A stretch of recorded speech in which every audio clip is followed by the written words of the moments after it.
Private master তার ছাত্রীকে পড়াতে এসে দেখল বাসা খালি। বাসায় ছাত্রীর মা ছাড়া আর কেউ নেই। তারপর ছাত্রীর মার সাথে এমন এক অদ্ভুত ঘটনা ঘটল যা আপনারা শুনলে ঠিক থাকতে পারবেন না। দ্বিতীয় পর্বটি শুরু করার আগে আপনাদেরকে বলতে চাই, আপনারা যারা এখনও প্রথম পর্বটি শুনেন নাই, দয়া করে প্রথম পর্বটি শুনে নিন। কারণ আজকের পর্বটি অনেক ইন্টারেস্টিং হতে চলেছে। চলেন বন্ধু, গল্পের দ্বিতীয় পর্বটি শুনতে শুরু করা যাক। উর্মিলার কথামতো আমি তার পেছনে পেছনে যাচ্ছি। বাসার সবাই ঘুমিয়ে গেছে, একটা কাকপক্ষীও জেগে নেই। তবুও খুব সাবধানে বাড়ির সীমানাটা পার করলাম আমরা। প্রায় 1 ঘন্টার মতো হাঁটলাম দুজনে। এই সময়টাতে আমাদের দুজনের মাঝে বিশেষ কোনো কথা হয়নি। নিরাপদ একটা জায়গায় এসে উর্মিলা প্রথম যে কথাটা বলল সেটা হলো, আপনি চাইলে চলে যেতে পারেন এখন। আপনি আমার জন্য বিপদে পড়েছিলেন, আবার আমি আপনাকে বিপদ থেকে উদ্ধার করলাম। হিসাব বরাবর। উর্মিলার কথাটা কেন জানি আমার ভালো লাগল না। এভাবে কেউ কাউকে চলে যেতে বলতে পারে? আর তাছাড়া সে তো আমার বিয়ে করা বউ, হোক না সেটা পরিস্থিতির শিকার। তবুও তো আমরা দুজন এখন স্বামী স্ত্রী। আমার তার উপর খুব করে জোর খাটাতে ইচ্ছে করল, কিন্তু কোনো এক অদৃশ্য বাধার কারণে সেটা পারলাম না। আমি খুব নরম হয়ে সরল গলায় বললাম, এত রাতে আপনি এই জনমানবশূন্য স্থানে ভয় পাবেন না? আর বলা তো যায় না কখন কে এসে ঝাঁপিয়ে পড়ে। দেশের অবস্থা তো জানেনই, যেই হারে খারাপ কাজ হচ্ছে। তার উপর আবার আপনি অনেক সুন্দরী। আপনার উপর থেকে নজর সরানো অনেক টাফ। তাই বলছিলাম আরেকবার ভেবে দেখেন, সত্যি কি আমি চলে যাব নাকি আপনার সাথে থেকে যাব? আমার কথা শুনে উর্মিলা আগের স্বাভাবিক অবস্থা থেকে কিছুটা হলেও ভয় পেল। তাই আমাকে বলল, আচ্ছা ঠিক আছে, তবে সকাল হলেই আমাদের দুজনের রাস্তা আলাদা হয়ে যাবে, মনে থাকে যেন। আমি তার কথা শুনে হ্যাঁ না কিছুই বললাম না, শুধু মাথা নাড়ালাম। সারারাত উর্মিলার সাথে কাটালাম আমি। অনেক কথা বললাম তার সাথে, আমার অতীতের বেদনাদায়ক দিনগুলোর কথা তাকে শোনালাম, তবে সে এক মুহূর্তের জন্য আমার জন্য মন খারাপ করল না। বরং সে তার বয়ফ্রেন্ডকে নিয়ে চিন্তায় পড়ে গেল। কারণ সারারাত ফোনের পর ফোন দিয়েও তার কোনো খোঁজ পাওয়া গেল না। আজ 2 দিন হলো তার ফোন বন্ধ।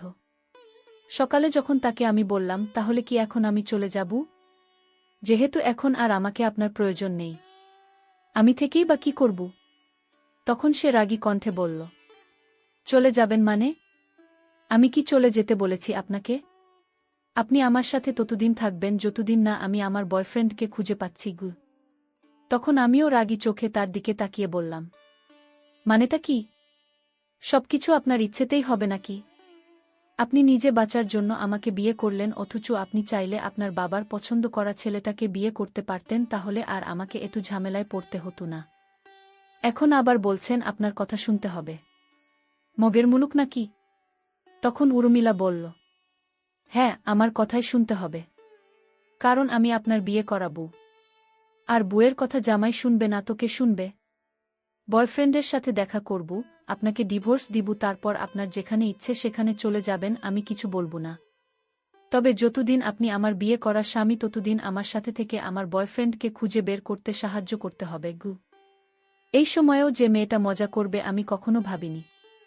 অবশ্য প্রথমবার কথা বলেই বুঝেছিলাম মেয়েটা সিরিয়াস মুডে মজা করতে ভালোবাসে। তাই হয়তো এমন করছে। আমিও মজা করে বললাম, ওলে ওলে আমার সোনা বুটারে, এতুই যদি জামাই জামাই বলেন তাহলে নিজে বাসর না করে কোলবালিশ এগিয়ে দিয়েছিলেন কেন? তখন উর্মিলা হেসে বলল, আমার বয়ফ্রেন্ড আছে তাই। বয়ফ্রেন্ড থাকতে জামাইয়ের সাথে বাসর করাটা কেমন দেখায় না? খুব খারাপ দেখায় এটা। তাই তো আপনাকে কোলবালিশ এগিয়ে দিয়েছিলাম। আপনি করেই দেখতে পারতেন। বিয়ে করার আগ পর্যন্ত তো ছেলেরা কোলবালিশের সাথেই বাসর করে। বউ পেয়ে নিজের প্রথম বউ কোলবালিশকে একমাত্র ছেলেরাই ভুলে যেতে পারে। আপনিও তেমন একজন স্বার্থপর জামাই যে বউ পেয়ে কোলবালিশকে ভুলে যায়। উর্মিলা প্রথম এভাবে হাসল আমার সামনে। তার হাসিটা জানান দিয়ে যাচ্ছে এর থেকে সুন্দর হাসি কারো হতে পারে না। আমি তার হাসিতে মুগ্ধ না হয়ে পারলাম না। তবে হেসে হেসে যে মেয়েটা এত মজা করে কথা বলতে পারে আমার জানা ছিল না। আমিও মজার ছলে বললাম, আর জামাই থাকতে বুঝি বয়ফ্রেন্ডের কাছে চলে যাওয়াটা খুব ভালো দেখায়? আপনি আমাকে বলেন তো, জামাই আগে না বয়ফ্রেন্ড আগে? তখন উর্মিলা বলল, অবশ্যই বয়ফ্রেন্ড আগে। সেজন্যই তো জামাই রেখে বয়ফ্রেন্ডের কাছে যাচ্ছি গু। তখন আমি বললাম, এটা আপনার ভুল ধারণা। জামাইকে বেশি ভালোবাসা উচিত, বয়ফ্রেন্ড তো আর আপনি কেউ না। যে কোনো সময় খাঁচা ছেড়ে উড়াল দিতে পারে, কিন্তু জামাই কখনো চাইলেও খাঁচা ছেড়ে উড়াল দিতে পারবে না গে। তখন সে বলল, ডিম থেকে যেমন মুরগি হয় ঠিক তেমনি বয়ফ্রেন্ড থেকে জামাই হয়, তাই জামাইয়ের আগে বয়ফ্রেন্ড। এই সিম্পল জিনিসটা বুঝতে পারেন না, আবার নিজেকে জামাই দাবি করেন গু। আমি মেয়েটার কথা শুনে স্যামসাং ফোনের মতো হ্যাং হয়ে গেলাম। কিছু সময় স্তব্ধ হয়ে দাঁড়িয়ে রইলাম। তখন সকাল 8টা বাজে। অনেকটা সময় পর দুজনের নীরবতা ভেঙে উর্মিলা বলল, ওর ফোন তো এখনো অফ। কি করি বলেন তো? অনেক ক্ষুধাও লাগছে গি। ওর কথা শুনে মনে হলো আমারও অনেক ক্ষুধা লাগছে। সেই যে রাতে বাসায় খেয়েছিলাম, তাও তৃপ্তি নিয়ে খেতে পারিনি। তারপর বিয়ে বাড়িতেও খাওয়ার ইচ্ছে ছিল না। ওইরকম বিয়েতে বর কি পেট ভরে খেতে পারে? পারে না। আমিও পারিনি। তাই আমি দুজনের ক্ষুধা নিবারণের জন্য বললাম, চলেন সামনে কোথাও খেয়ে নেই। আমারও প্রচণ্ড ক্ষুধা পেয়েছে গি। ফুটপাতের একটা হোটেলে আমরা দুজন হালকা নাস্তা করলাম, কারণ হোটেলগুলোতে এখনও ভাত হয়ে সারেনি। নাস্তা করতে করতে প্রায় 9টা বেজে গেল। হোটেলে কিছু সময় রেস্ট নিয়ে বাহিরে বের হওয়ার পর বুঝলাম ঝাপসা গরম চালিয়েছে। এই ঝাপসা গরমে বেশি সময় রোদের মধ্যে থাকলে ডিম সিদ্ধ হতে হবে। কিন্তু এছাড়া কিছু করারও নেই, কারণ উর্মিলা এখনও তার বয়ফ্রেন্ডের সাথে যোগাযোগ করতে পারিনি। আমিও কাউকে ফোন দেইনি, কারণ আমার কথা সবাই জেনে গিয়েছিল। এখন যদি আবার একটা মেয়েকে আমার সাথে দেখে তাহলে আমাকে খারাপ না ভাবার কোনো কারণ থাকবে না। তাই কাউকে ফোন করে নিজেকে খারাপ প্রমাণ করতে চাইনি। 10টার দিকে উর্মিলা আর সহ্য করতে পারল না। মনে হলো ঢলতে ঢলতে মাটিতে পড়ে যাবে। বেশি সুন্দরী মেয়েদের এটাই সমস্যা, তারা রোদের মধ্যে বেশিক্ষণ থাকতে পারে না। উর্মিলা শুধু আমাকে বলল, আমি আর 10 মিনিট এখানে থাকলে মাথা ঘুরে পড়ে যাব। প্লিজ বিশ্রামের জন্য কিছু একটা করুন গো। আমি কি করব কিছুই বুঝে আসছিল না। হঠাৎ করেই সামনে একটা আবাসিক হোটেল চোখে পড়ল। আমি উর্মিলাকে নিয়ে হোটেলে 24 ঘন্টার জন্য একটা রুম নিলাম। হোটেলের ম্যানেজার আমার দিকে আর চোখে চেয়ে বলল, কোনো কিছু লাগলে বলবেন স্যার। মেয়েটা জোস স্যার। আমার ইচ্ছে করল ম্যানেজারকে কষে 2টা চড় দিতে, কিন্তু পারলাম না, কারণ এখানে যারা আসে তারা মেয়ে নিয়েই আসে।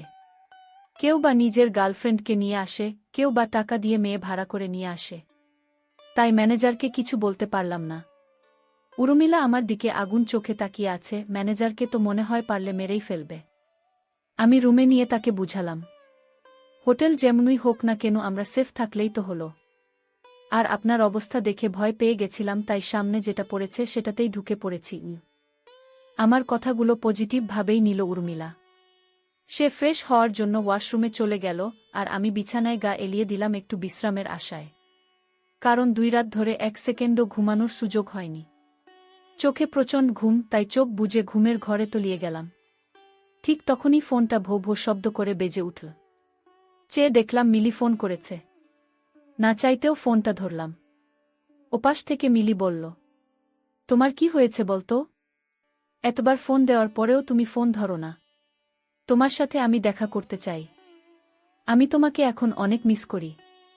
মনে হয় তোমাকে আমার এখন প্রয়োজন। একবার দেখা করে সব কিছু আগের মতো করতে চাই আমি। আমি মিলিকে কিছু বলতে যাব, ঠিক তখনই আমার চোখ আটকে গেল আমার সামনে দাঁড়িয়ে থাকা মেয়েটার দিকে।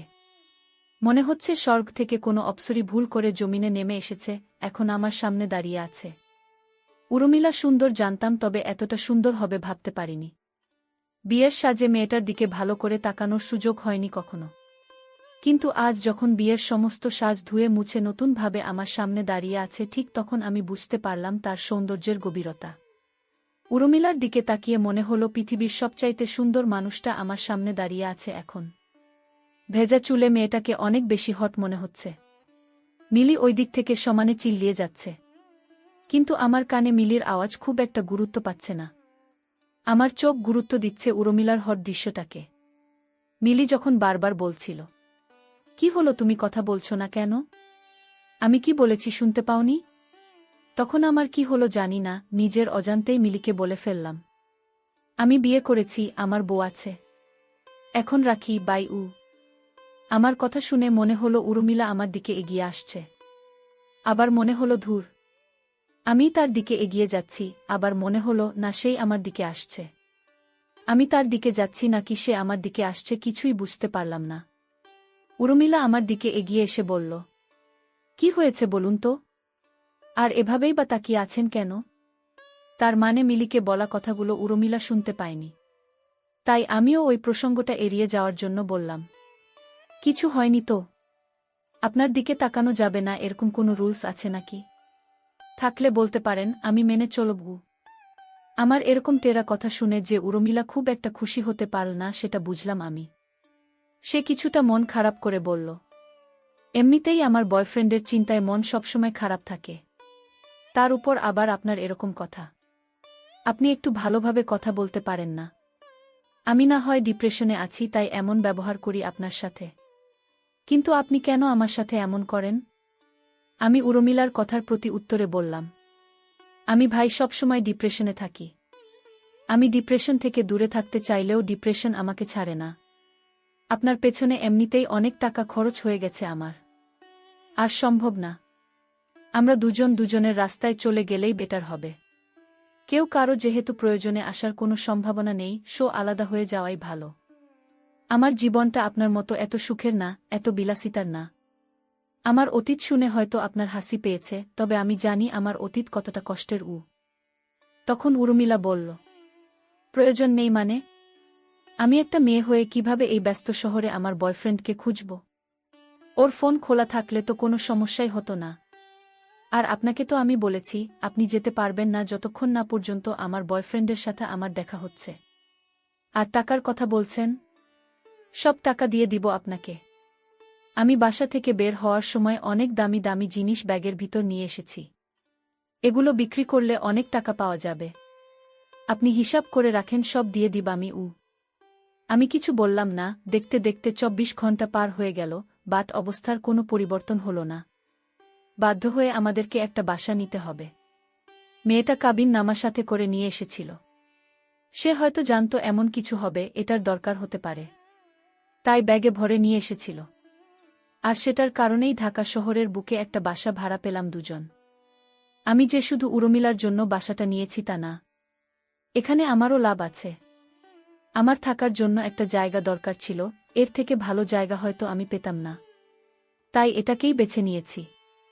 কারণ বেঁচে থাকার জন্য একটা চাকরি দরকার, অন্তত আমার মতো মানুষদের। কারণ আমার আগে পিছে কেউ নাই। আমার থাকা খাওয়ার ব্যবস্থা আমাকেই করতে হতে। সকালে ঘুম থেকে উঠে বের হয়ে যেতাম চাকরির খোঁজে। অনেক পরিচিত বন্ধুদের কাছে বলেও রেখেছি একটা চাকরির কথা, কিন্তু কেউ সেরকম কোনো ব্যবস্থা করে দিতে পারেনি। সবাই নিজেকে নিয়ে ব্যস্ত।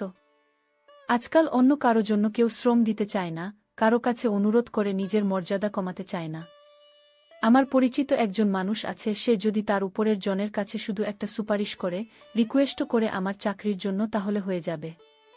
কিন্তু সেটা সে করবে না, এতে নাকি তার মান কমে যাবে। বাসা নেওয়ার পর ১ মাস চলে গেল। এই ১ মাসে অনেক কিছু পরিবর্তন হয়ে গেছে। আপন মানুষগুলো পর হয়ে গিয়েছে, পর মানুষগুলো হয়তো কিছুটা হলেও আপন হয়েছে। সেদিন বাবাকে সাহস করে ফোন দিয়ে বললাম, কেমন আছো বাবা? বাবা আমাকে কোনো কথা বলার সুযোগ না দিয়ে ফোনটা কেটে দিল। কেটে দেওয়ার আগে শুধু বলল, ফোন দিয়েছিস কেন? আজ আমার মেয়ের বিয়ে, ভুলেও তুই ফোন দিস না। আমরা তোকে ভুলে গিয়েছি, তুইও আমাদেরকে ভুলে যা, এটাই তোর জন্য ভালো হবে। বাবা ফোন রেখে দেওয়ার পর নিজের অজান্তেই কেঁদে দেই আমি। এমন কান্না আর কতদিন করতে হবে জানা নেই। আজ আমার আদরের বোনটার বিয়ে, অথচ আমি তার সামনে নেই। সেও কি তাহলে তার ভাইয়ের কথা ভুল গেছে? ভুলে যাওয়াটাই স্বাভাবিক। খারাপ মানুষকে কেউ মনে রাখে না, মনে রাখলেও ঘৃণা করার জন্য মনে রাখে। আমাকে তো আর আমার বোন ঘৃণা করতে পারবে না, তাই হয়তো ভুলে গিয়েছে। বাবা তো অনেক আগেই আমাকে ভুলে গিয়েছে, কিন্তু মা কি করে আমাকে ভুলে গেল? কোনো মা কি তার সন্তানকে কখনো ভুলতে পারে? আমার মা কিভাবে পারল? এসব কথা মনে হতেই কান্নাটা আরও বেড়ে যায়। আজ আমার কান্না করার দিন, আজ আমার দুঃখের দিন, আজ আমার একা হয়ে যাওয়ার দিন। আমার কান্না থামানোর কেউ নেই, আমার চোখের পানি মুছে দেওয়ার কেউ নাই। উর্মিলা কি আমার চোখের পানি মুছে দিতে পারে না? এই 1 মাসে তো সে আমার অনেক কাছে এসেছে। আমাকে নিজ হাতে রান্না করে খাইয়েছে। আমি না আসলে আমার আসার জন্য অপেক্ষা করতে করতে অস্থির হয়ে যেত। তবে দিন শেষে তার বয়ফ্রেন্ডের জন্য তার মন খারাপ থাকত। তারপরেও তার সাথে আমার সম্পর্কটার অনেক উন্নতি হয়েছে। সত্যি বলতে আমার ভালো থাকার জন্য একজন মানুষ প্রয়োজন। হোক সেটা ভালোবাসার মানুষ কিংবা ভালো লাগার মানুষ। এই পৃথিবীতে একা একা ভালো থাকা যায় না। ভালো থাকার জন্য কাউকে দরকার। কিন্তু আমার তো ভালো থাকার জন্য কেউ নেই। তাহলে আমি ভালো থাকব কিভাবে? এত কিছুর পরেও অন্য 28টা মানুষের মতো আমারও যে একটু ভালো থাকতে ইচ্ছে করে। আবার মনে হয় এই পৃথিবীতে সব মানুষের ভালো থাকা হয় না। কিছু মানুষ অকারণেই খারাপ থাকে। আমি হয়তো সেই খারাপ থাকা মানুষগুলোর মাঝে একজন। হঠাৎ করে লক্ষ্য করলাম আমার পেছনে উর্মিলা দাঁড়িয়ে আছে। আমি চোখের পানিটা মুছে তার দিকে তাকাতেই সে একটা হাসি দিল। মনে হলো এই হাসিটার জন্য আমার খারাপ থাকাটা চলে গেলেও খুব বেশি অবাক হব না। আমি তার হাসিটা মুগ্ধ হয়ে দেখতে থাকি। আমার মুগ্ধতার চোখকে ফাঁকি দিয়ে সে দৌড়ে এসে আমাকে জড়িয়ে ধরে। তাহলে সে তার সিদ্ধান্ত বদলিয়েছে? বয়ফ্রেন্ডকে না পেয়ে পরিস্থিতির শিকার হয়ে যাকে বিয়ে করেছে তাকেই ভালোবাসতে শুরু করেছে? এমন হলে খারাপ হয় না। আমার ভালো থাকার জন্য একজন মানুষ আমি পেয়ে গেছি। তার জড়িয়ে ধরাতে কেমন যেন ভিতরটাতে খুব ভূমিকম্প সৃষ্টি হল। আমিও যখন তাকে 2 হাতে জড়িয়ে ধরার জন্য হাত বাড়িয়ে দিলাম ঠিক তখনই সে আমার থেকে নিজেকে ছাড়িয়ে নিয়ে কিছুটা পেছন দিকে সরে গেল। তারপর বলল, জানেন আজ আমি অনেক খুশি। হয়তো পৃথিবীর সবথেকে সুখী মানুষটাও আমি। ওর সাথে কথা হয়েছে আমার। 1 সপ্তাহ পরেই আমাদের দেখা হচ্ছে। ওর ফোনটা হারিয়ে গিয়েছিল যার কারণে আমার সাথে যোগাযোগ করতে পারেনি। ছিনতাইকারীরা টাকা পয়সা, মোবাইল সব ওর কাছ থেকে নিয়ে গেছে। এসব নিয়ে যাওয়ার সময় ওকে আহত করেছিল। যার কারণে ও এতদিন হাসপাতালে ছিল। আমার সাথে যোগাযোগ করতে পারেনি। আমি জানতাম আমার ভালোবাসার মানুষটা আমার সাথে এমনটা করতে পারে না। ওর প্রতি আমার অনেক বিশ্বাস ছিল, আজ সেটা সত্য হয়েছে। আর কেউ না জানুক আমি তো জানি ও আমাকে কতটা ভালোবাসে। 1 সপ্তাহ পর আপনি চলে যেতে পারবেন। তবে চলে যাওয়ার আগে ওর সাথে আপনাকে দেখা করাতে চাই। আপনি আমার জন্য অনেক করেছেন। আপনার প্রতি আমি সারা জীবন কৃতজ্ঞ থাকব। উর্মিলার কথা শুনে খুব খারাপ লাগল। এই খারাপ লাগার কারণটা আমার কাছে জানা নেই। আমি অভিনয়ের হাসি হেসে বললাম, শুভকামনা আপনার জন্য।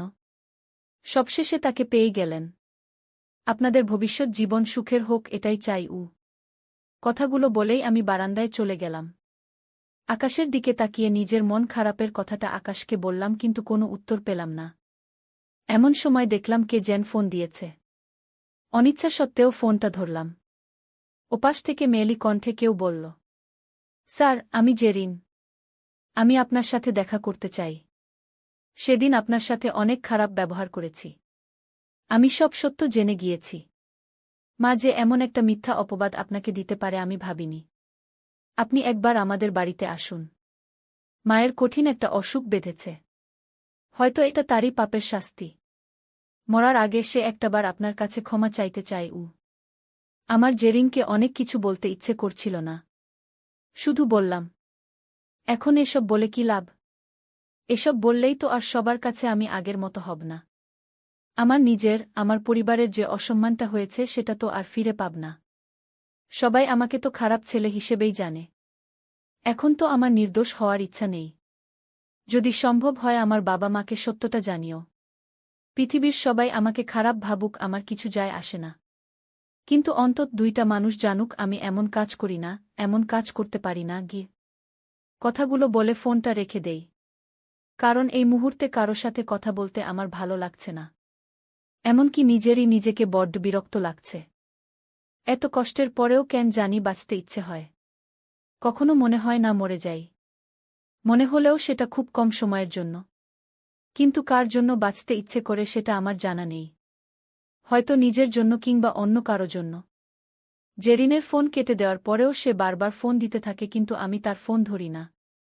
কারণ আমি ওই মহিলাটার সাথে দেখা করতে চাই না, যে মহিলাটা আমার জীবনটাকে কষ্টের আগুনে সিদ্ধ করেছে, আমার কাছের মানুষগুলো সব কেড়ে নিয়েছে। আমি বেঁচে থাকতে তার মুখটা দেখতে চাই না। এমনকি মরার পরেও না। এতে যে যা ভাবুক আমার কিছু যায় আসে না। আমি জীবনে কাউকে ঘৃণা করি না, কিন্তু যদি একবার কাউকে ঘৃণা করি তাহলে তাকে মন থেকেই করি এবং সারা জীবনের জন্যই করি। আর ৭ দিন পর হয়তো উর্মিলা আমাকে ছেড়ে চলে যাবে, কারণ তার ভালোবাসার মানুষটা তাকে নিতে আসবে। তারপর আবার আমি সেই আগের মতো একা হয়ে যাব। আমার পাশে কাউকে পাব না আমি। আমার অসুখে বিসুখে আমাকেই আমার পাশে থাকতে হবে। উর্মিলার কথা ভেবে মনটা খারাপই হচ্ছে। কিন্তু কী বা করার আছে আমার? আমার কি আর উর্মিলাকে আটকিয়ে রাখার সাধ্য আছে? নেই। যদি থাকতো আমি আমার সর্বস্ব দিয়ে তাকে আমার কাছে রেখে দিতাম। অনেকগুলো খারাপ খবরের মাঝেও একটা ভালো খবর পেলাম, সেটা হলো একটা চাকরি হলো আমার। তবে মনটাকে ভালো করতে পারলাম না। উর্মিলার চলে যাওয়াটাই কি আমার মন খারাপের কারণ? মানুষকে বলার মতো কোনো চাকরি না। দুবেলা দুমুঠো খাবার খেয়ে বেঁচে থাকার মতো একটা চাকরি। আমার জন্য এটাই অনেক। কারণ আমি কখনো খুব আরাম আয়েশের মধ্যে নিজেকে আবদ্ধ রাখতে পারিনি। তাই কম টাকার মধ্যেই যে কোনো পরিবেশে মানিয়ে নেওয়ার মতো অভিজ্ঞতা আমার আছে। না থাকলেও তো মানিয়ে নিতে হবে। এছাড়া কোনো উপায় তো আর নেই। আমার চাকরি জীবনের প্রথম দিনটা খুব ভালো গেল। অনেক অচেনা অজানা মানুষের সাথে পরিচয় হলো আমার। কাউকে ভালো লাগল, কাউকে লাগল না। কেউ আমাকে দেখে বিরক্ত হলো, কেউ বা আমার সাথে কথা বলে খুশি হল। তবে যখন অফিস থেকে বাসায় ফিরব ঠিক তখনই মনটা খারাপ হয়ে গেল। অথচ আমি ভেবেছিলাম এতদিন পর বুঝি একটু ভাল লাগার মতো কোনো কিছু খুঁজে পেয়েছি। আজ আমার সমস্ত দুঃখ ভুলে যাওয়ার দিন। কারণ আজ আমার বোনের সাথে দেখা হয়েছে। আমার বোনের সাথে একটা ছেলেকে দেখলাম। তাহলে কি এই ছেলের সাথেই ওর বিয়ে হয়েছে? বাহে কি সুন্দর! পৃথিবীর সব ছেলেই বুঝি নিজের বোনটাকে এমন রাজপুত্র ছেলের সাথে দেখতে চায়। আমিও আমার বোনকে দেখে খুশি না হয়ে পারলাম না। কিন্তু আমার বোন যখন আমাকে দেখেও না চেনার ভান করে আমাকে পাশ কাটিয়ে চলে গেল, তখন যেন কেমন লাগল।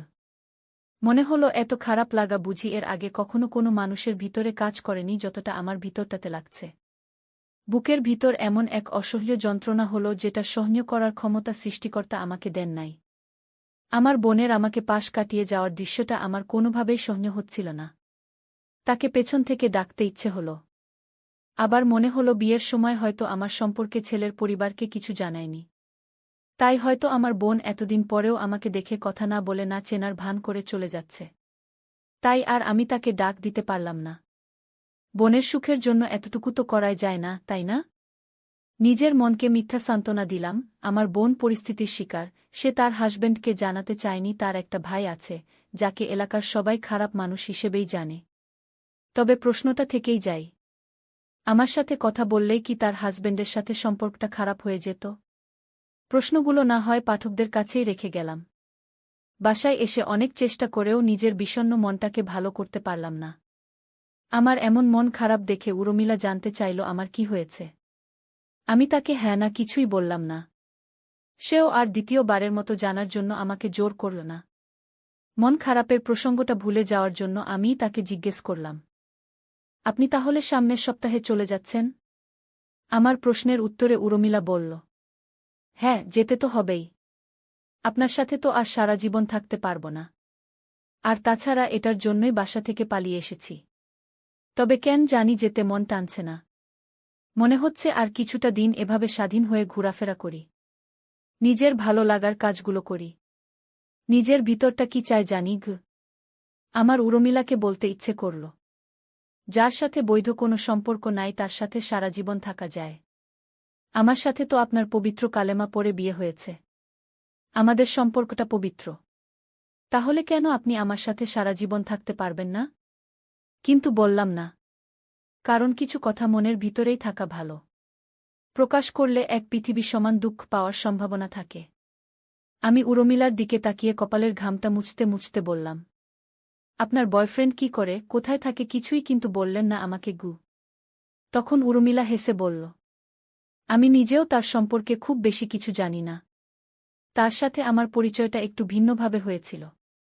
তখন আমি কলেজে পড়তাম। আমার বান্ধবীকে কিছু ছেলে অনেক বিরক্ত করত, সাথে আমাকেও। যারা বিরক্ত করত তারা অনেকটা বাজে ছিল, তাই তাদেরকে কিছু বলার সাহস পেতাম না। বাড়িতে এসব কিছু বলে ঝামেলা বাড়াতে চাইনি। কারণ বাসায় জানতে পারলে অনেক বড় কিছু হয়ে যাবে। তাই বাড়িতে কিছু জানাইনি। এভাবেই ওই বাজে ছেলেগুলোর অত্যাচার সহ্য করে যাচ্ছিলাম। হঠাৎ করে একদিন দেখলাম সেই বাজে ছেলেগুলো আর আমাদের বিরক্ত করছে না। পরে জানতে পারলাম এটার কারণ আমার বয়ফ্রেন্ডই। ওদেরকে শায়েস্তা করেছে।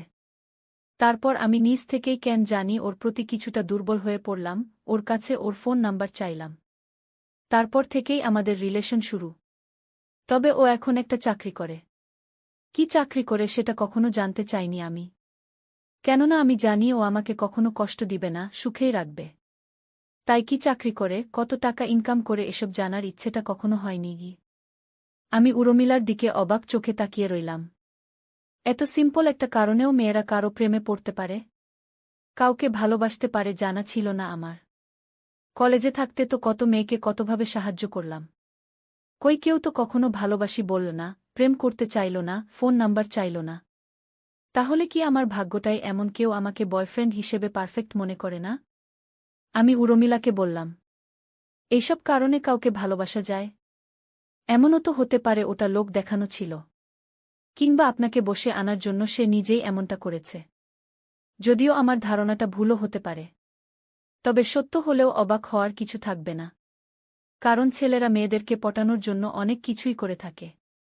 তার মাঝে অনেক বাজে কাজও করে থাকে মেয়েদের সামনে হিরো সাজার জন্য, যেগুলো মেয়েদের সবসময় অজানাই থেকে যায়।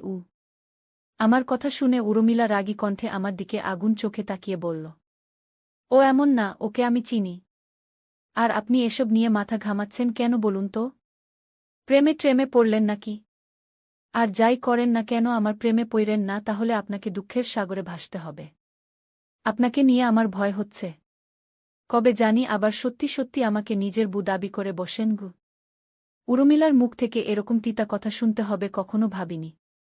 তার কথাগুলো শুনে কেন জানি নিজেকে অনেক তুচ্ছ মনে হল।